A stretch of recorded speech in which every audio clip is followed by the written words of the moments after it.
Welcome back. Tonight we continue Dracula by Bram Stoker.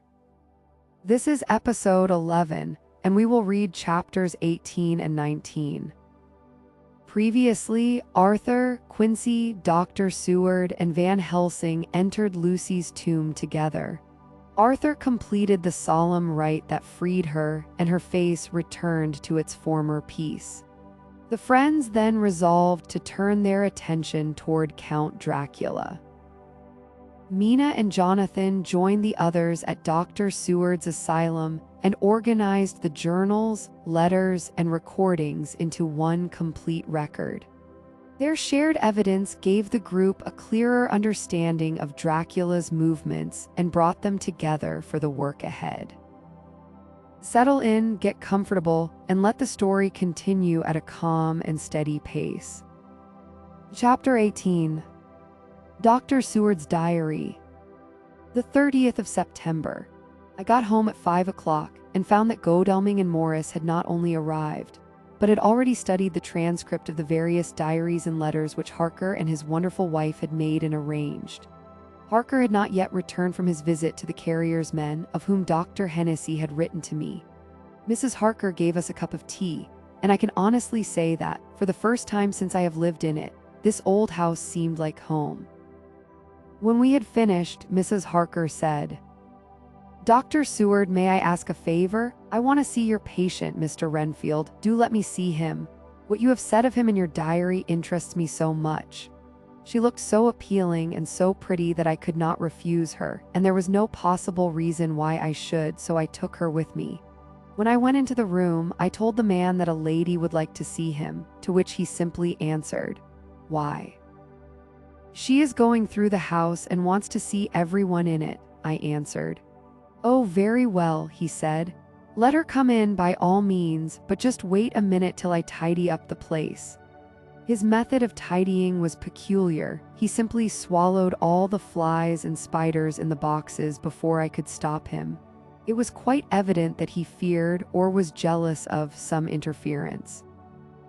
When he had got through his disgusting task, he said cheerfully, "Let the lady come in," and sat down on the edge of his bed with his head down, but with his eyelids raised so that he could see her as she entered. For a moment I thought that he might have some homicidal intent. I remembered how quiet he had been just before he attacked me in my own study, and I took care to stand where I could seize him at once if he attempted to make a spring at her.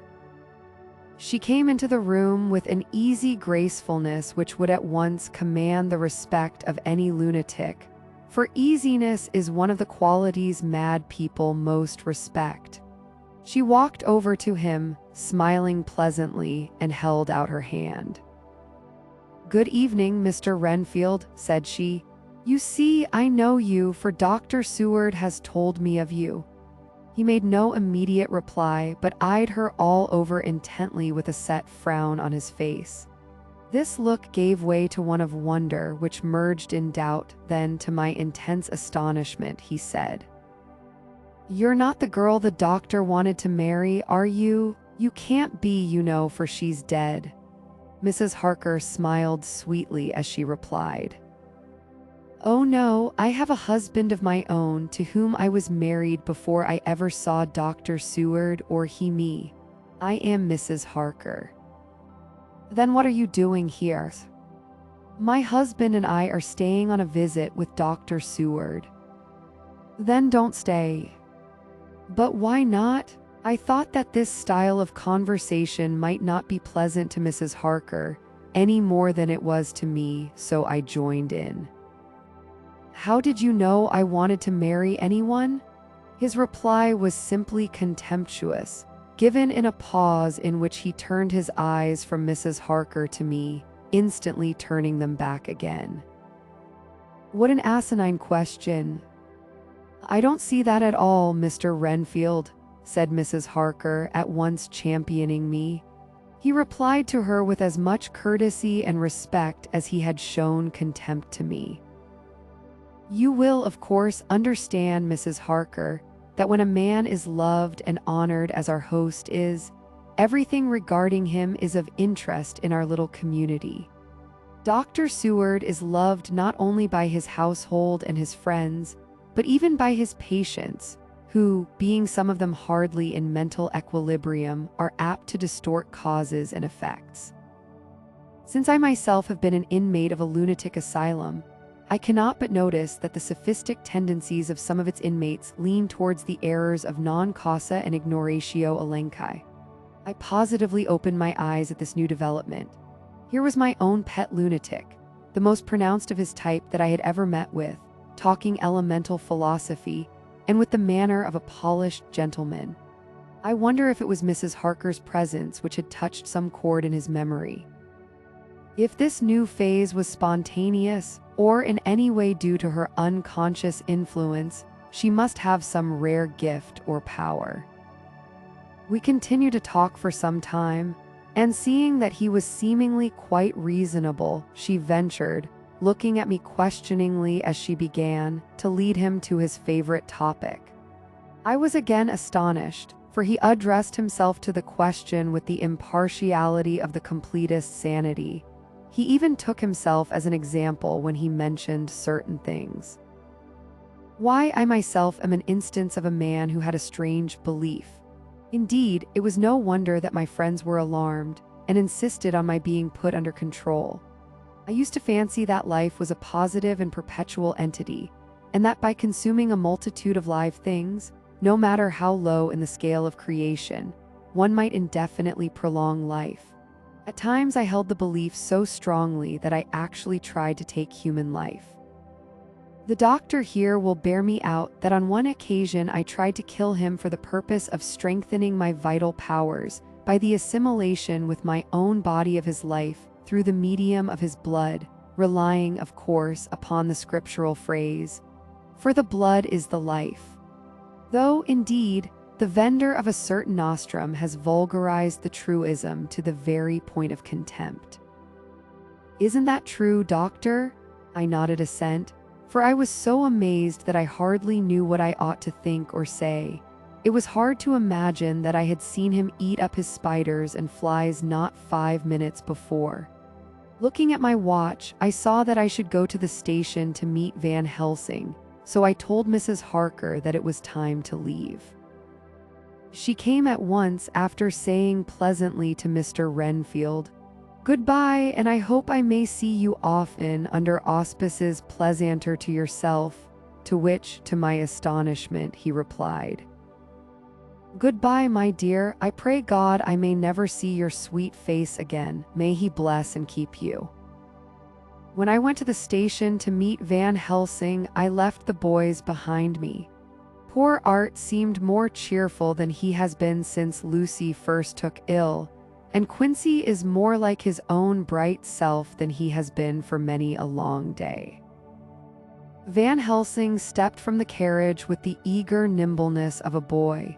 He saw me at once and rushed up to me, saying, "Ah, friend John, how goes all? Well, so, I have been busy, for I come here to stay if need be.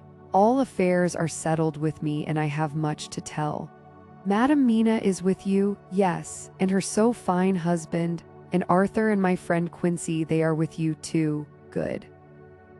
As I drove to the house, I told him of what had passed, and of how my own diary had come to be of some use through Mrs. Harker's suggestion, at which the professor interrupted me.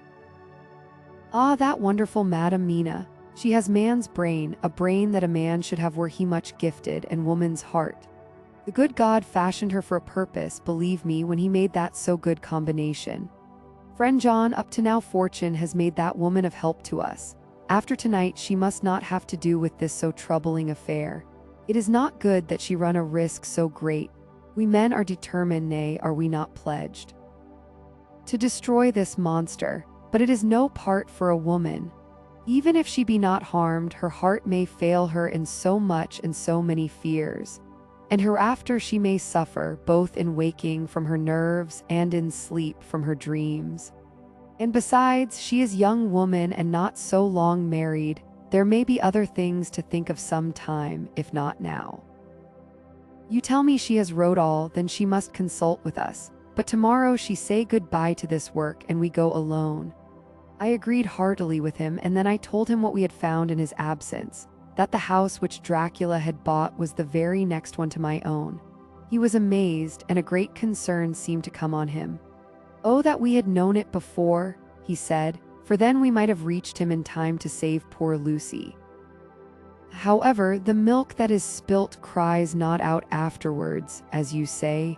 We shall not think of that, but go on our way to the end." Then he fell into a silence that lasted till we entered my own gateway.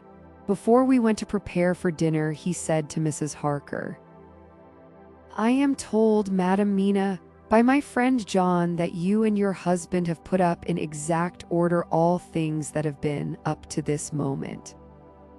"Not up to this moment, Professor," she said impulsively, "but up to this morning." "But why not up to now? We have seen hitherto how good light all the little things have made. We have told our secrets, and yet no one who has told is the worse for it." Mrs. Harker began to blush, and taking a paper from her pocket, she said, "Dr. Van Helsing, will you read this and tell me if it must go in? It is my record of today. I too have seen the need of putting down at present everything, however trivial, but there is little in this except what is personal. Must it go in?" The professor read it over gravely and handed it back, saying, "It need not go in if you do not wish it, but pray that it may. It can but make your husband love you the more, and all us, your friends, more honor you, as well as more esteem and love." She took it back with another blush and a bright smile. "And so now, up to this very hour, all the records we have are complete and in order. The professor took away one copy to study after dinner, and before our meeting, which is fixed for 9 o'clock. The rest of us have already read everything. So when we meet in the study, we shall all be informed as to facts, and can arrange our plan of battle with this troubling and mysterious enemy." Mina Harker's Journal. The 30th of September. When we met in Dr. Seward's study 2 hours after dinner, which had been at 6 o'clock, we unconsciously formed a sort of board or committee. Professor Van Helsing took the head of the table, to which Dr. Seward motioned him as he came into the room. He made me sit next to him on his right and asked me to act as secretary. Jonathan sat next to me. Opposite us were Lord Godalming, Dr. Seward, and Mr. Morris, Lord Godalming being next to the professor and Dr. Seward in the center. The professor said, "I may, I suppose, take it that we are all acquainted with the facts that are in these papers." We all expressed assent, and he went on. "Then it were, I think, good that I tell you something of the kind of enemy with which we have to deal. I shall then make known to you something of the history of this man, which has been ascertained for me. So we then can discuss how we shall act, and can take our measure according. There are such beings as vampires. Some of us have evidence that they exist. Even had we not the proof of our own unhappy experience, the teachings and the records of the past give proof enough for sane peoples. I admit that at the first I was skeptic.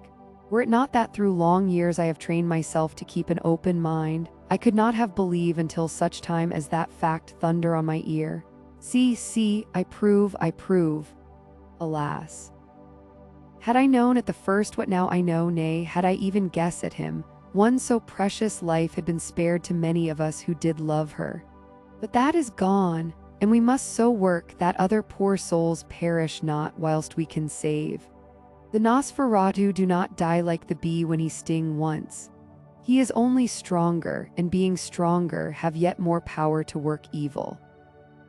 This vampire which is amongst us is of himself so strong in person as 20 men. He is of cunning more than mortal, for his cunning be the growth of ages. He have still the aids of necromancy, which is, as his etymology imply, the divination by the dead, and all the dead that he can come nigh to are for him at command. He is brute and more than brute. He is devil in callous, and the heart of him is not. He can, within limitations, appear at will when and where, and in any of the forms that are to him. He can, within his range, direct the elements, the storm, the fog, the thunder. He can command all the meaner things, the rat and the owl and the bat, the moth and the fox and the wolf. He can grow and become small, and he can at times vanish and come unknown. How then are we to begin our strife to destroy him? How shall we find his where, and having found it, how can we destroy? My friends, this is much. It is a troubling task that we undertake, and there may be consequence to make the brave shudder. For if we fail in this our fight, he must surely win, and then where end we? Life is nothing's, I heed him not. But to fail here is not mere life or death. It is that we become as him, that we henceforward become foul things of the night like him, without heart or conscience, preying on the bodies and the souls of those we love best. To us forever are the gates of heaven shut, for who shall open them to us again? We go on for all time abhorred by all, a blot on the face of God's sunshine, an arrow in the side of him who died for man. But we are face to face with duty, and in such case must we shrink. For me, I say no, but then I am old, and life, with his sunshine, his fair places, his song of birds, his music, and his love, lie far behind. You others are young. Some have seen sorrow, but there are fair days yet in store. What say you? Whilst he was speaking, Jonathan had taken my hand. I feared, oh so much, that the appalling nature of our danger was overcoming him when I saw his hand stretch out. But it was life to me to feel its touch, so strong, so self-reliant, so resolute. A brave man's hand can speak for itself. It does not even need a woman's love to hear its music. When the professor had done speaking, my husband looked in my eyes, and I in his. There was no need for speaking between us. I answer for Mina and myself, he said. Count me in, Professor, said Mr. Quincy Morris laconically as usual. I am with you, said Lord Godalming, for Lucy's sake, if for no other reason. Dr. Seward simply nodded. The professor stood up, and after laying his golden crucifix on the table, held out his hand on either side. I took his right hand, and Lord Godalming his left. Jonathan held my right with his left and stretched across to Mr. Morris. So as we all took hands, our solemn compact was made. I felt my heart icy cold, but it did not even occur to me to draw back. We resumed our places, and Dr. Van Helsing went on with a sort of cheerfulness which showed that the serious work had begun. It was to be taken as gravely and in as businesslike a way as any other transaction of life. Well, you know what we have to contend against, but we too are not without strength. We have on our side power of combination, a power denied to the vampire kind. We have resources of science. We are free to act and think. And the hours of the day and the night are ours equally. In fact, so far as our powers extend, they are unfettered and we are free to use them. We have self-devotion in a cause and an end to achieve which is not a selfish one. These things are much. Now let us see how far the general powers arrayed against us are restrict, and how the individual cannot. In fine, let us consider the limitations of the vampire in general, and of this one in particular. All we have to go upon are traditions and superstitions. These do not at the first appear much, when the matter is one of life and death, nay, of more than either life or death. Yet must we be satisfied, in the first place because we have to be, no other means is at our control, and secondly because after all, these things, tradition and superstition, are everything. Does not the belief in vampires rest for others, though not, alas, for us, on them? A year ago, which of us would have received such a possibility? In the midst of our scientific, skeptical, matter-of-fact 19th century, we even scouted a belief that we saw justified under our very eyes. Take it then that the vampire and the belief in his limitations and his cure rest for the moment on the same base. For let me tell you, he is known everywhere that men have been. In old Greece, in old Rome, he flourished in Germany, all over, in France, in India, even in the Chersonese. And in China, so far from us in all ways, there even is he, and the peoples fear him at this day. Ye follow the wake of the berserker Icelander, the devil-begotten Hun, the Slav, the Saxon, the Magyar. So far then we have all we may act upon. And let me tell you that very much of the beliefs are justified by what we have seen in our own so unhappy experience. The vampire live on and cannot die by mere passing of the time. He can flourish when that he can fatten on the blood of the living. Even more, we have seen amongst us that he can even grow younger, that his vital faculties grow strenuous, and seem as though they refresh themselves when his special pabulum is plenty. But he cannot flourish without this diet, he eat not as others. Even friend Jonathan, who lived with him for weeks, did never see him to eat, never. He throws no shadow, he make in the mirror no reflect, as again Jonathan observe. He has the strength of many in his hand, witness again Jonathan when he shut the door against the wolves, and when he help him from the diligence too. He can transform himself to wolf, as we gather from the ship arrival in Whitby when he tear open the dog. He can be as bat, as Madam Mina saw him on the window at Whitby, and as friend John saw him fly from this so near house, and as my friend Quincy saw him at the window of Miss Lucy. He can come in mist which he create, that noble ship's captain proved him of this. But from what we know, the distance he can make this mist is limited, and it can only be round himself. He come on moonlight rays as elemental dust, as again Jonathan saw those sisters in the castle of Dracula. He becomes so small, we ourselves saw Miss Lucy, ere she was at peace, slip through a hair-breadth space at the tomb door. He can, when once he find his way, come out from anything or into anything, no matter how close it be bound or even fused up with fire, solder you call it. He can see in the dark, no small power this, in a world which is one half shut from the light. Ah, but hear me through. He can do all these things, yet he is not free. Nay, he is even more prisoner than the slave of the galley, than the madman in his cell. He cannot go where he lists. He who is not of nature has yet to obey some of nature's laws, why we know not. He may not enter anywhere at the first, unless there be someone of the household who bid him to come, though afterwards he can come as he please. His power ceases, as does that of all evil things at the coming of the day. Only at certain times can he have limited freedom. If he be not at the place whither he is bound, he can only change himself at noon, or at exact sunrise or sunset. These things are we told, and in this record of ours we have proof by inference. Thus, whereas he can do as he will within his limit when he have his earth home, his coffin home, his hell home, the place unhallowed, as we saw when he went to the grave of the suicide at Whitby, still at other time he can only change when the time come. It is said, too, that he can only pass running water at the slack or the flood of the tide.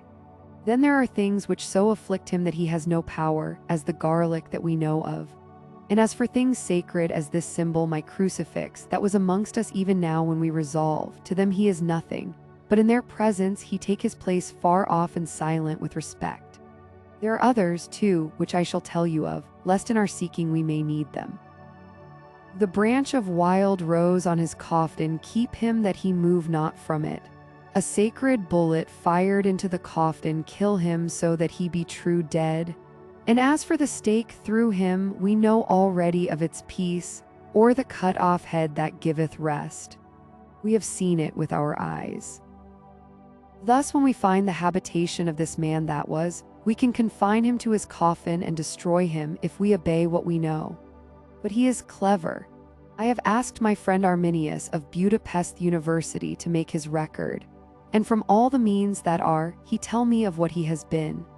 He must indeed have been that voivode Dracula who won his name against the Turk, over the great river on the very frontier of Turkeyland. If it be so, then was he no common man, for in that time and for centuries after, he was spoken of as the cleverest and the most cunning, as well as the bravest of the sons of the land beyond the forest. That mighty brain and that iron resolution went with him to his grave, and are even now arrayed against us. The Draculas were, says Arminius, a great and noble race, though now and again were scions who were held by their co-evils to have had dealings with the evil one. They learned his secrets in the Skalamans, amongst the mountains over Lake Hermanstadt, where the devil claims the 10th scholar as his due. In the records are such words as Stregwicka, witch, Ordog, and Pakal, Satan, and hell. And in one manuscript, this very Dracula is spoken of as Wamper, which we all understand too well. There have been from the loins of this very one great men and good women, and their graves make sacred the earth where alone this foulness can dwell. For it is not the least of its terrors that this evil thing is rooted deep in all good. In soil barren of holy memories it cannot rest. Whilst they were talking, Mr. Morris was looking steadily at the window, and he now got up quietly and went out of the room. There was a little pause, and then the professor went on. And now we must settle what we do. We have here much data, and we must proceed to lay out our campaign. We know from the inquiry of Jonathan that from the castle to Whitby came 50 boxes of earth, all of which were delivered at Carfax. We also know that at least some of these boxes have been removed. It seems to me that our first step should be to ascertain whether all the rest remain in the house beyond that wall where we look today, or whether any more have been removed. If the latter, we must trace. Here we were interrupted in a very startling way. Outside the house came the sound of a pistol shot. The glass of the window was shattered with a bullet, which, ricocheting from the top of the embrasure, struck the far wall of the room. I am afraid I am at heart a coward, for I cried out. The men all jumped to their feet.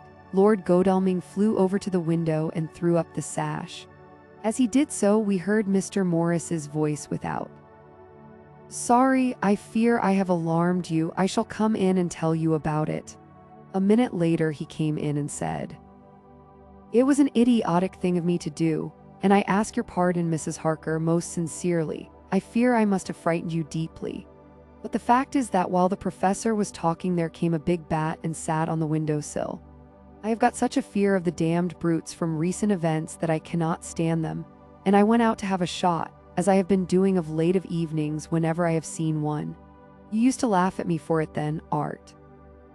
"Did you hit it?" asked Dr. Van Helsing.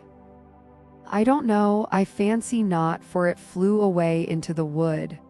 Without saying any more, he took his seat, and the professor began to resume his statement.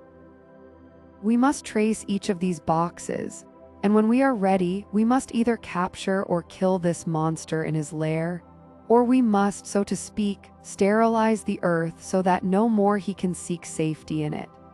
Thus in the end we may find him in his form of man between the hours of noon and sunset, and so engage with him when he is at his most weak. And now for you, Madam Mina, this night is the end until all be well. You are too precious to us to have such risk. When we part tonight, you no more must question. We shall tell you all in good time. We are men and are able to bear, but you must be our star and our hope, and we shall act all the more free that you are not in the danger such as we are." All the men, even Jonathan, seemed relieved, but it did not seem to me good that they should brave danger and perhaps lessen their safety, strength being the best safety, through care of me. But their minds were made up, and though it was a bitter pill for me to swallow, I could say nothing, save to accept their chivalrous care of me. Mr. Morris resumed the discussion. "As there is no time to lose, I vote we have a look at his house right now. Time is everything with him, and swift action on our part may save another victim." I own that my heart began to fail me when the time for action came so close, but I did not say anything, for I had a greater fear that if I appeared as a drag or a hindrance to their work, they might even leave me out of their counsels altogether. They have now gone off to Carfax, with means to get into the house. Manlike, they have told me to go to bed and sleep, as if a woman can sleep when those she loves are in danger. I shall lie down and pretend to sleep, lest Jonathan have added anxiety about me when he returns. Dr. Seward's diary. The 1st of October, 4 in the morning. Just as we were about to leave the house, an urgent message was brought to me from Renfield to know if I would see him at once, as he had something of the utmost importance to say to me. I told the messenger to say that I would attend to his wishes in the morning. I was busy just at the moment. The attendant added, "He seems very importunate, sir. I have never seen him so eager. I don't know but what if you don't see him soon, he will have one of his violent fits." I knew the man would not have said this without some cause, so I said, "All right, I'll go now," and I asked the others to wait a few minutes for me as I had to go and see my patient. "Take me with you, friend John," said the professor. "His case in your diary interested me much, and it had bearing, too, now and again on our case. I should much like to see him, and especially when his mind is disturbed." "May I come also?" asked Lord Godalming. "Me too," said Quincy Morris. I nodded, and we all went down the passage together. We found him in a state of considerable excitement, but far more rational in his speech and manner than I had ever seen him. There was an unusual understanding of himself, which was unlike anything I had ever met with in a lunatic, and he took it for granted that his reasons would prevail with others entirely sane. We all four went into the room, but none of the others at first said anything. His request was that I would at once release him from the asylum and send him home. This he backed up with arguments regarding his complete recovery and adduced his own existing sanity. "I appeal to your friends," he said. "They will, perhaps, not mind sitting in judgment on my case. By the way, you have not introduced me." I was so much astonished that the oddness of introducing a madman in an asylum did not strike me at the moment. And besides, there was a certain dignity in the man's manner, so much of the habit of equality, that I at once made the introduction. "Lord Godalming, Professor Van Helsing, Mr. Quincy Morris of Texas, Mr. Renfield." He shook hands with each of them, saying in turn, "Lord Godalming, I had the honor of seconding your father at the Windham. I grieve to know by your holding the title that he is no more. He was a man loved and honored by all who knew him, and in his youth was, I have heard, the inventor of a burnt rum punch, much patronized on Derby night. Mr. Morris, you should be proud of your great state. Its reception into the Union was a precedent which may have far-reaching effects hereafter, when the pole in the tropics may hold allegiance to the stars and stripes. The power of treaty may yet prove a vast engine of enlargement, when the Monroe Doctrine takes its true place as a political fable.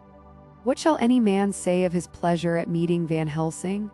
Sir, I make no apology for dropping all forms of conventional prefix. When an individual has revolutionized therapeutics by his discovery of the continuous evolution of brain matter, conventional forms are unfitting, since they would seem to limit him to one of a class. You gentlemen, who by nationality, by heredity, or by the possession of natural gifts, are fitted to hold your respective places in the moving world, I take to witness that I am as sane as at least the majority of men who are in full possession of their liberties. And I am sure that you, Dr. Seward, humanitarian and medico-jurist as well as scientist, will deem it a moral duty to deal with me as one to be considered as under exceptional circumstances." He made this last appeal with a courtly air of conviction which was not without its own charm. I think we were all staggered. For my own part, I was under the conviction, despite my knowledge of the man's character and history, that his reason had been restored, and I felt under a strong impulse to tell him that I was satisfied as to his sanity, and would see about the necessary formalities for his release in the morning. I thought it better to wait, however, before making so grave a statement, for of old I knew the sudden changes to which this particular patient was liable. So I contented myself with making a general statement that he appeared to be improving very rapidly, that I would have a longer chat with him in the morning, and would then see what I could do in the direction of meeting his wishes. This did not at all satisfy him, for he said quickly, But I fear, Dr. Seward, that you hardly apprehend my wish. I desire to go at once, here, now, this very hour, this very moment, if I may. Time presses, and in our implied agreement with the old Scytheman, it is of the essence of the contract. I am sure it is only necessary to put before so admirable a practitioner as Dr. Seward so simple, yet so momentous a wish, to ensure its fulfillment. He looked at me keenly, and seeing the negative in my face, turned to the others and scrutinized them closely. Not meeting any sufficient response, he went on. Is it possible that I have erred in my supposition? You have, I said frankly, but at the same time, as I felt, brutally. There was a considerable pause, and then he said slowly, Then I suppose I must only shift my ground of request. Let me ask for this concession, boon, privilege, what you will. I am content to implore in such a case, not on personal grounds, but for the sake of others. I am not at liberty to give you the whole of my reasons, but you may, I assure you, take it from me that they are good ones, sound and unselfish, and springing from the highest sense of duty. Could you look, sir, into my heart, you would approve to the full the sentiments which animate me. Nay, more, you would count me amongst the best and truest of your friends. Again he looked at us all keenly. I had a growing conviction that this sudden change of his entire intellectual method was but yet another form or phase of his madness, and so determined to let him go on a little longer, knowing from experience that he would, like all lunatics, give himself away in the end. Van Helsing was gazing at him with a look of the utmost intensity, his bushy eyebrows almost meeting with the fixed concentration of his look. He said to Renfield in a tone which did not surprise me at the time, but only when I thought of it afterwards, for it was as of one addressing an equal. Can you not tell frankly your real reason for wishing to be free tonight? I will undertake that if you will satisfy even me, a stranger without prejudice, and with the habit of keeping an open mind, Dr. Seward will give you, at his own risk and on his own responsibility, the privilege you seek. He shook his head sadly and with a look of poignant regret on his face. The professor went on. Come, sir, bethink yourself. You claim the privilege of reason in the highest degree, since you seek to impress us with your complete reasonableness. You do this, whose sanity we have reason to doubt, since you are not yet released from medical treatment for this very defect. If you will not help us in our effort to choose the wisest course, how can we perform the duty which you yourself put upon us? Be wise and help us, and if we can, we shall aid you to achieve your wish. He still shook his head as he said, Dr. Van Helsing, I have nothing to say. Your argument is complete, and if I were free to speak, I should not hesitate a moment, but I am not my own master in the matter. I can only ask you to trust me. If I am refused, the responsibility does not rest with me. I thought it was now time to end the scene, which was becoming too comically grave, so I went towards the door, simply saying, Come, my friends, we have work to do. Good night. As, however, I got near the door, a new change came over the patient. He moved towards me so quickly that for the moment I feared that he was about to make another homicidal attack. My fears, however, were groundless, for he held up his two hands imploringly and made his petition in a moving manner. As he saw that the very excess of his emotion was militating against him, by restoring us more to our old relations, he became still more demonstrative.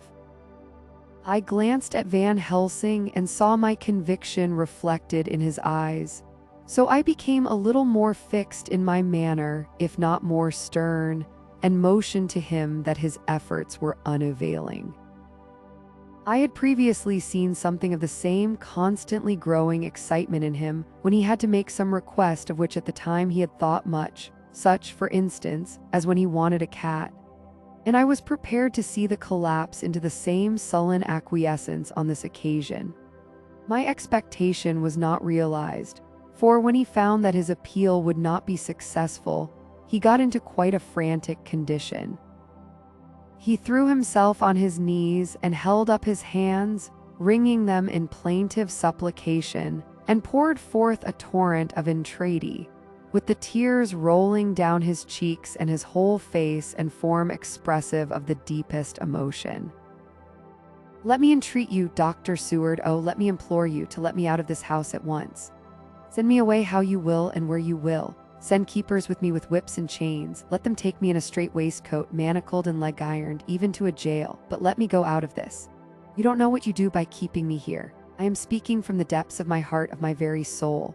You don't know whom you wrong or how, and I may not tell. Woe is me, I may not tell. By all you hold sacred, by all you hold dear, by your love that is lost, by your hope that lives, for the sake of the Almighty, take me out of this and save my soul from guilt. Can't you hear me, man? Can't you understand? Will you never learn? Don't you know that I am sane and earnest now, that I am no lunatic in a mad fit, but a sane man fighting for his soul? Oh, hear me, let me go, let me go, let me go." I thought that the longer this went on, the wilder he would get, and so would bring on a fit. So I took him by the hand and raised him up. "Come," I said sternly, "no more of this. We have had quite enough already. Get to your bed and try to behave more discreetly." He suddenly stopped and looked at me intently for several moments. Then without a word he rose and, moving over, sat down on the side of the bed.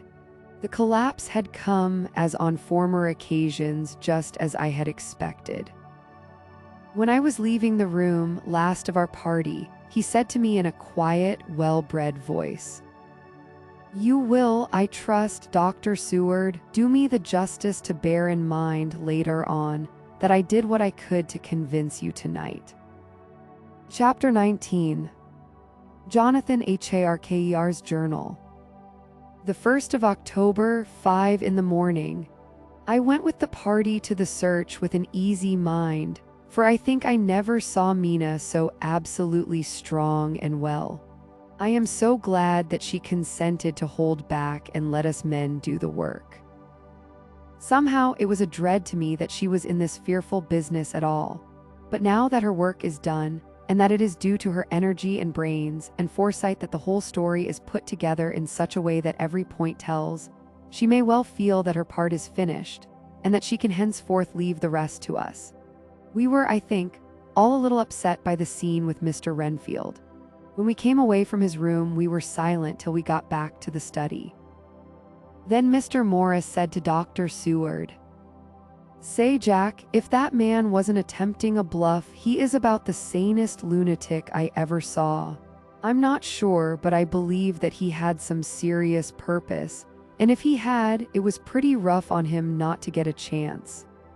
Lord Godalming and I were silent, but Dr. Van Helsing added, "Friend John, you know more of lunatics than I do, and I'm glad of it, for I fear that if it had been to me to decide, I would before that last hysterical outburst have given him free.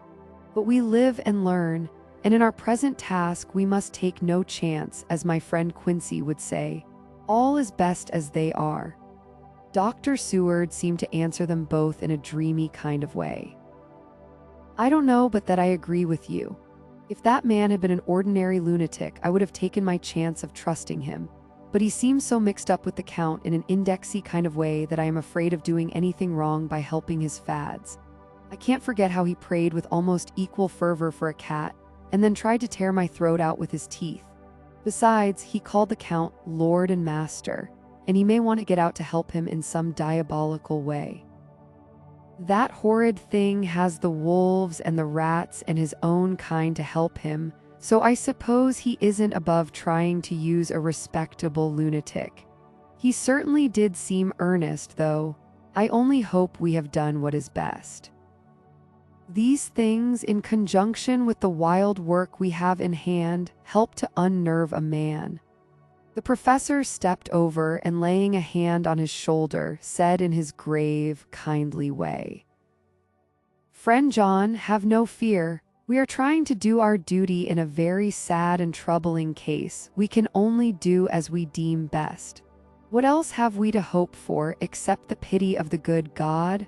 Lord Godalming had slipped away for a few minutes, but he now returned.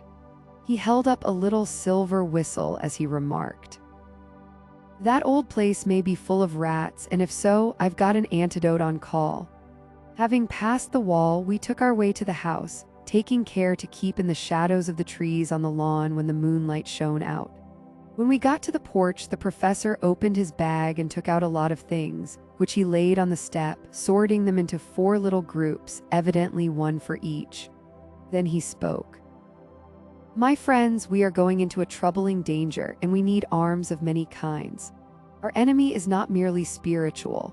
Remember that he has the strength of 20 men, and that, though our necks or our windpipes are of the common kind, and therefore breakable or crushable, his is not amenable to mere strength. A stronger man, or a body of men more strong in all than him, can at certain times hold him, but yet they cannot hurt him as we can be hurt by him. We must therefore guard ourselves from his touch. Keep this near your heart." As he spoke, he lifted a little silver crucifix and held it out to me, I being nearest to him. "Put these flowers round your neck." Here he handed to me a wreath of withered garlic blossoms. "For other enemies more mundane, this revolver and this knife.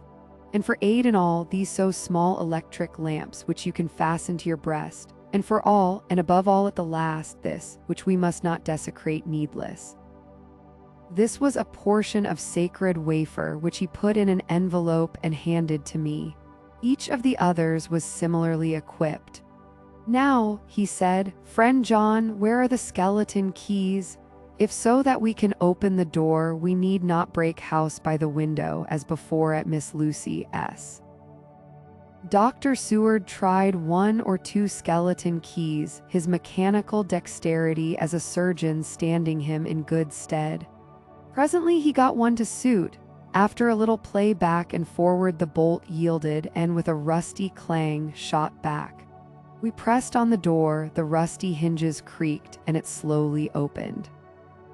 It was startlingly like the image conveyed to me in Dr. Seward's diary of the opening of Miss Westenra's tomb. I fancy that the same idea seemed to strike the others, for with one accord they shrank back. The professor was the first to move forward and stepped into the open door. "In menis tuas domine," he said, crossing himself as he passed over the threshold. We closed the door behind us, lest when we should have lit our lamps we might possibly attract attention from the road. The professor carefully tried the lock, lest we might not be able to open it from within should we be in a hurry to make our exit. Then we all lit our lamps and proceeded on our search. The light from the tiny lamps fell in all sorts of odd forms, as the rays crossed each other, or the opacity of our bodies threw great shadows. I could not for my life get away from the feeling that there was someone else amongst us. I suppose it was the recollection, so powerfully brought home to me by the grim surroundings, of that troubling experience in Transylvania. I think the feeling was common to us all, for I noticed that the others kept looking over their shoulders at every sound and every new shadow, just as I felt myself doing. The whole place was thick with dust. The floor was seemingly inches deep, except where there were recent footsteps, in which on holding down my lamp I could see marks of hobnails where the dust was caked. The walls were fluffy and heavy with dust, and in the corners were masses of spiders' webs, whereon the dust had gathered till they looked like old tattered rags as the weight had torn them partly down. On a table in the hall was a great bunch of keys, with a time-yellowed label on each. They had been used several times, for on the table were several similar rents in the blanket of dust, like that exposed when the professor lifted the keys. He turned to me and said, "You know this place, Jonathan. You have copied maps of it, and you know at least more than we do. Which is the way to the chapel?" I had an idea of its direction, though on my former visit I had not been able to get admission to it. So I led the way, and after a few wrong turnings found myself opposite a low, arched oaken door, ribbed with iron bands. "This is the spot," said the professor, as he turned his lamp on a small map of the house, copied from the file of my original correspondence regarding the purchase. With a little trouble, we found the key on the bunch and opened the door. We were prepared for some unpleasantness, for as we were opening the door, a faint, malodorous air seemed to exhale through the gaps, but none of us ever expected such an odor as we encountered. None of the others had met the Count at all at close quarters, and when I had seen him, he was either in the fasting stage of his existence in his rooms or, when he was bloated with fresh blood, in a ruined building open to the air. But here the place was small and close, and the long disuse had made the air stagnant and foul. There was an earthy smell, as of some dry miasma, which came through the fouler air. But as to the odor itself, how shall I describe it? It was not alone that it was composed of all the ills of mortality and with the pungent, acrid smell of blood, but it seemed as though corruption had become itself corrupt. Faugh, it sickens me to think of it. Every breath exhaled by that monster seemed to have clung to the place and intensified its loathsomeness. Under ordinary circumstances, such a stench would have brought our enterprise to an end. But this was no ordinary case, and the high and troubling purpose in which we were involved gave us a strength which rose above merely physical considerations. After the involuntary shrinking consequent on the first nauseous whiff, we one and all set about our work as though that loathsome place were a garden of roses. We made an accurate examination of the place, the professor saying as we began, "The first thing is to see how many of the boxes are left. We must then examine every hole and corner and cranny, and see if we cannot get some clue as to what has become of the rest." A glance was sufficient to show how many remained, for the great earth chests were bulky, and there was no mistaking them. There were only 29 left out of the 50. Once I got a fright, for seeing Lord Godalming suddenly turn and look out of the vaulted door into the dark passage beyond, I looked too, and for an instant my heart stood still. Somewhere looking out from the shadow, I seemed to see the high lights of the Count's evil face, the ridge of the nose, the red eyes, the red lips, the awful pallor. It was only for a moment, for as Lord Godalming said, "I thought I saw a face, but it was only the shadows," and resumed his inquiry. I turned my lamp in the direction and stepped into the passage. There was no sign of anyone, and as there were no corners, no doors, no aperture of any kind, but only the solid walls of the passage, there could be no hiding place even for him. I took it that fear had helped imagination and said nothing. A few minutes later, I saw Morris step suddenly back from a corner which he was examining. We all followed his movements with our eyes, for undoubtedly some nervousness was growing on us, and we saw a whole mass of phosphorescence which twinkled like stars. We all instinctively drew back. The whole place was becoming alive with rats. For a moment or two we stood appalled, all save Lord Godalming, who was seemingly prepared for such an emergency. Rushing over to the great iron-bound oaken door, which Dr. Seward had described from the outside, and which I had seen myself, he turned the key in the lock, drew the huge bolts, and swung the door open. Then, taking his little silver whistle from his pocket, he blew a low, shrill call. It was answered from behind Dr. Seward's house by the yelping of dogs, and after about a minute 3 terriers came dashing round the corner of the house. Unconsciously, we had all moved towards the door, and as we moved I noticed that the dust had been much disturbed. The boxes which had been taken out had been brought this way. But even in the minute that had elapsed, the number of the rats had vastly increased. They seemed to swarm over the place all at once, till the lamplight, shining on their moving dark bodies and glittering, baleful eyes, made the place look like a bank of earth set with fireflies. The dogs dashed on, but at the threshold suddenly stopped and snarled, and then, simultaneously lifting their noses, began to howl in most lugubrious fashion. The rats were multiplying in thousands and moved out.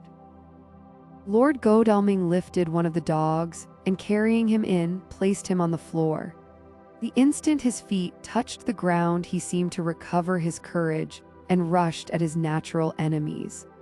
They fled before him so fast that before he had shaken the life out of a score, the other dogs, who had by now been lifted in the same manner, had but small prey ere the whole mass had vanished.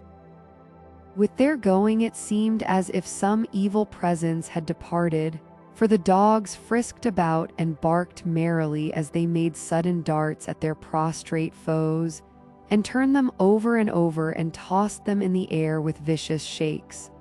We all seemed to find our spirits rise. Whether it was the purifying of the deadly atmosphere by the opening of the chapel door, or the relief which we experienced by finding ourselves in the open, I know not. But most certainly the shadow of dread seemed to slip from us like a robe, and the occasion of our coming lost something of its grim significance, though we did not slacken a whit in our resolution. We closed the outer door and barred and locked it, and bringing the dogs with us, began our search of the house. We found nothing throughout except dust in extraordinary proportions, and all untouched save for my own footsteps when I had made my first visit. Never once did the dogs exhibit any symptom of uneasiness, and even when we returned to the chapel they frisked about as though they had been rabbit hunting in a summer wood. The morning was quickening in the east when we emerged from the front. Dr. Van Helsing had taken the key of the hall door from the bunch and locked the door in orthodox fashion, putting the key into his pocket when he had done. "So far," he said, "our night has been eminently successful. No harm has come to us such as I feared might be, and yet we have ascertained how many boxes are missing. More than all do I rejoice that this, our first, and perhaps our most difficult and dangerous, step has been accomplished without the bringing thereinto our most sweet Madam Mina, or troubling her waking or sleeping thoughts with sights and sounds and smells of fear which she might never forget. One lesson, too, we have learned, if it be allowable to argue a particularity, that the brute beasts which are to the Count's command are yet themselves not amenable to his spiritual power. For look, these rats that would come to his call, just as from his castle top he summoned the wolves to your going, and to that poor mother's cry, though they come to him, they run pell-mell from the so little dogs of my friend Arthur. We have other matters before us, other dangers, other fears, and that monster, he has not used his power over the brute world for the only or the last time tonight. So be it that he has gone elsewhere. Good. It has given us opportunity to cry check in some way in this chess game which we play for the stake of human souls. And now let us go home. The dawn is close at hand, and we have reason to be content with our first night's work. It may be ordained that we have many nights and days to follow, if full of peril, but we must go on, and from no danger shall we shrink. The house was silent when we got back, save for some poor creature who was screaming away in one of the distant wards, and a low, moaning sound from Renfield's room. The poor wretch was doubtless torturing himself, after the manner of the insane, with needless thoughts of pain. I came tiptoe into our own room and found Mina asleep, breathing so softly that I had to put my ear down to hear it. She looks paler than usual. I hope the meeting tonight has not upset her. I am truly thankful that she is to be left out of our future work and even of our deliberations. It is too great a strain for a woman to bear. I did not think so at first, but I know better now. Therefore I am glad that it is settled. There may be things which would frighten her to hear, and yet to conceal them from her might be worse than to tell her if once she suspected that there was any concealment. Henceforth our work is to be a sealed book to her, till at least such time as we can tell her that all is finished, and the earth free from a monster of the nether world. I dare say it will be difficult to begin to keep silence after such confidence as ours, but I must be resolute, and tomorrow I shall keep dark over tonight's doings, and shall refuse to speak of anything that has happened. I rest on the sofa so as not to disturb her. The 1st of October later. I suppose it was natural that we should have all overslept ourselves, for the day was a busy one and the night had no rest at all. Even Mina must have felt its exhaustion, for though I slept till the sun was high, I was awake before her, and had to call 2 or 3 times before she awoke. Indeed, she was so sound asleep that for a few seconds she did not recognize me, but looked at me with a sort of blank terror, as one looks who has been waked out of a bad dream. She complained a little of being tired, and I let her rest till later in the day. We now know of 21 boxes having been removed, and if it be that several were taken in any of these removals, we may be able to trace them all. Such will, of course, immensely simplify our labor, and the sooner the matter is attended to, the better. I shall look up Thomas Snelling today. Dr. Seward's diary. The 1st of October. It was towards noon when I was awakened by the professor walking into my room. He was more jolly and cheerful than usual, and it is quite evident that last night's work has helped to take some of the brooding weight off his mind. After going over the adventure of the night, he suddenly said, "Your patient interests me much. May it be that with you I visit him this morning? Or if that you are too occupied, I can go alone if it may be. It is a new experience to me to find a lunatic who talk philosophy and reason so sound." I had some work to do which pressed, so I told him that if he would go alone I would be glad, as then I should not have to keep him waiting. So I called an attendant and gave him the necessary instructions. Before the professor left the room, I cautioned him against getting any false impression from my patient. But, he answered, I want him to talk of himself and of his delusion as to consuming live things. He said to Madame Mina, as I see in your diary of yesterday, that he had once had such a belief. Why do you smile, friend John? Excuse me, I said, but the answer is here. I laid my hand on the typewritten matter. When our sane and learned lunatic made that very statement of how he used to consume life, his mouth was actually nauseous with the flies and spiders which he had eaten just before Mrs. Harker entered the room. Van Helsing smiled in turn. Good, he said. Your memory is true, friend John, I should have remembered. And yet it is this very obliquity of thought and memory which makes mental disease such a fascinating study. Perhaps I may gain more knowledge out of the folly of this madman than I shall from the teaching of the most wise. Who knows? I went on with my work, and before long was through that in hand. It seemed that the time had been very short indeed, but there was Van Helsing back in the study. Do I interrupt? He asked politely as he stood at the door. Not at all, I answered. Come in, my work is finished and I am free. I can go with you now if you like. It is needless, I have seen him. Well, I fear that he does not appraise me at much. Our interview was short. When I entered the room, he was sitting on a stool in the center with his elbows on his knees, and his face was the picture of sullen discontent. I spoke to him as cheerfully as I could and with such a measure of respect as I could assume. He made no reply whatever. Don't you know me? I asked. His answer was not reassuring. I know you well enough, you are the old fool Van Helsing. I wish you would take yourself and your idiotic brain theories somewhere else. Damn all thick-headed Dutchmen! Not a word more would he say, but sat in his implacable sullenness as indifferent to me as though I had not been in the room at all. Thus departed for this time my chance of much learning from this so clever lunatic. So I shall go, if I may, and cheer myself with a few happy words with that sweet soul Madame Mina. Friend John, it does rejoice me unspeakable that she is no more to be pained, no more to be worried with our troubling things. Though we shall much miss her help, it is better so. I agree with you with all my heart, I answered earnestly, for I did not want him to weaken in this matter. Mrs. Harker is better out of it. Things are quite bad enough for us, all men of the world and who have been in many tight places in our time.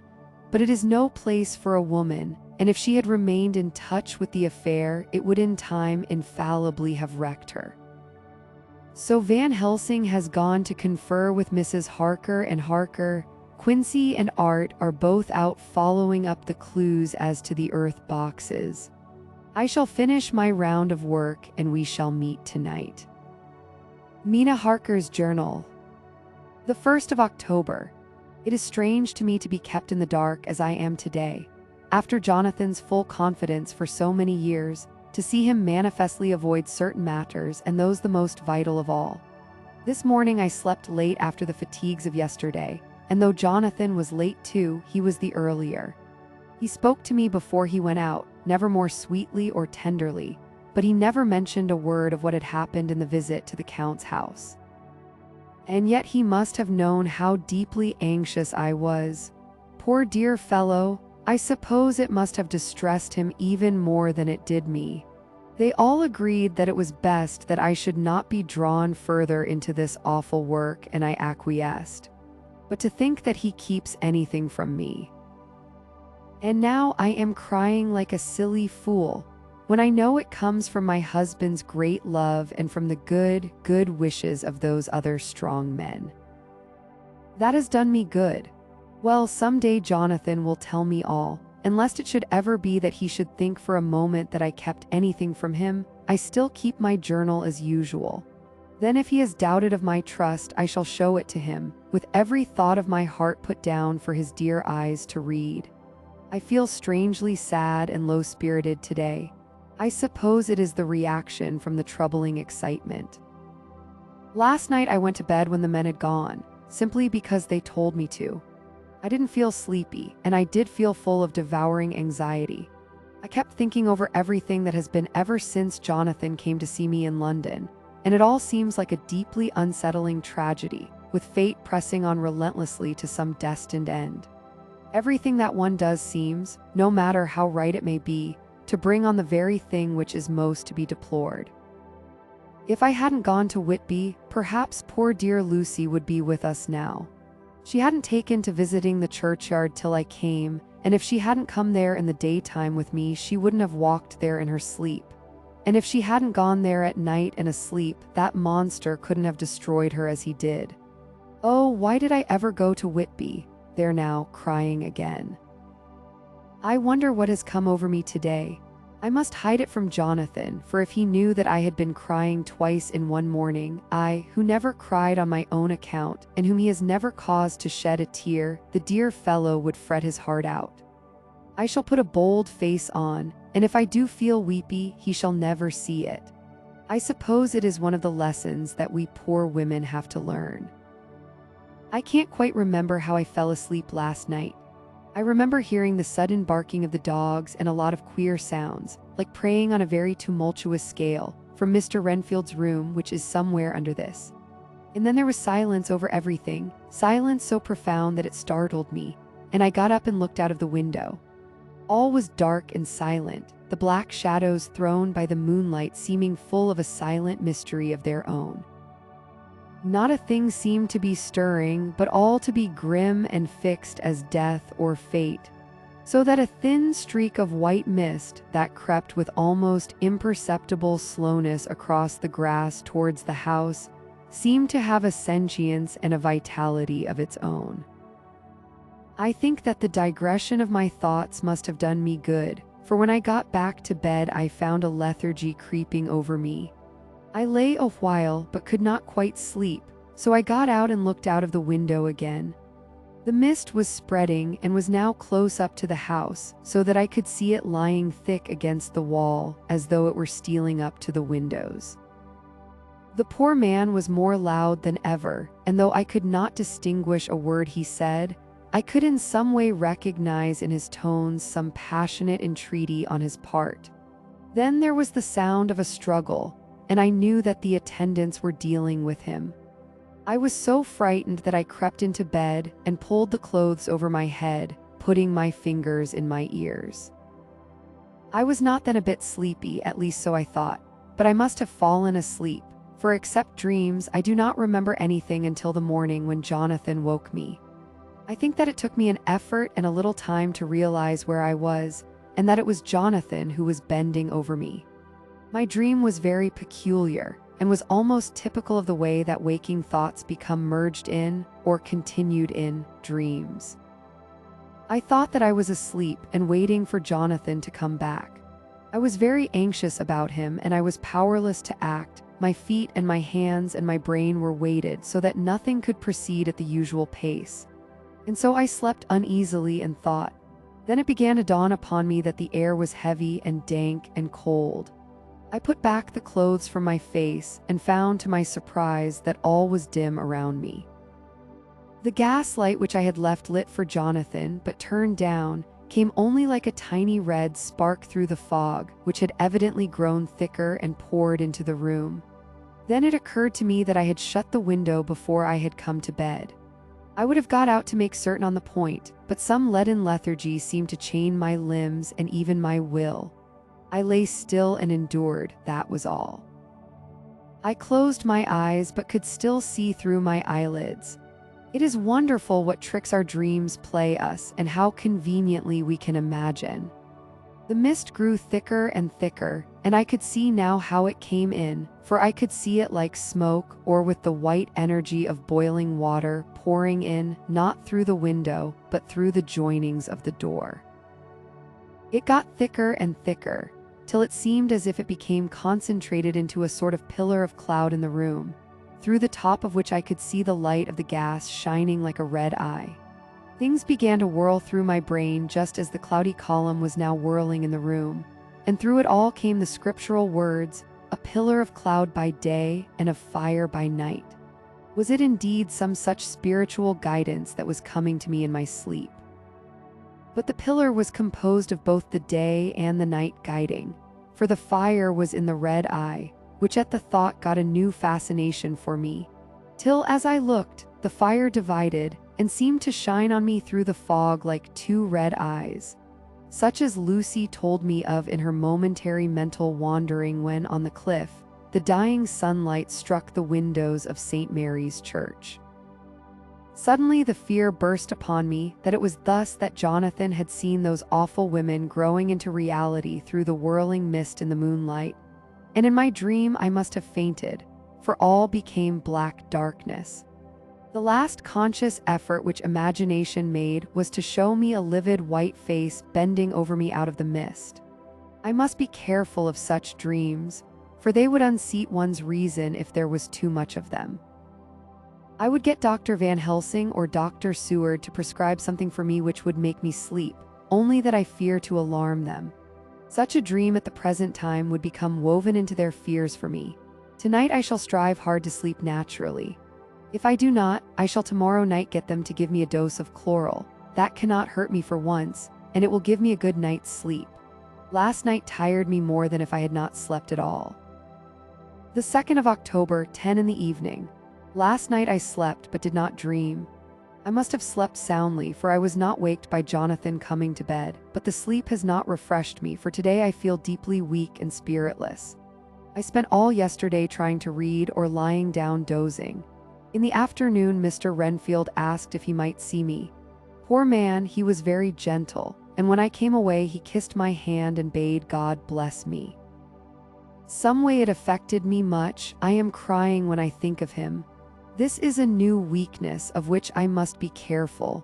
Jonathan would be miserable if he knew I had been crying. He and the others were out until dinner time, and they all came in tired. I did what I could to brighten them up, and I suppose that the effort did me good, for I forgot how tired I was. After dinner they sent me to bed, and all went off to smoke together, as they said, but I knew that they wanted to tell each other of what had occurred to each during the day. I could see from Jonathan's manner that he had something important to communicate.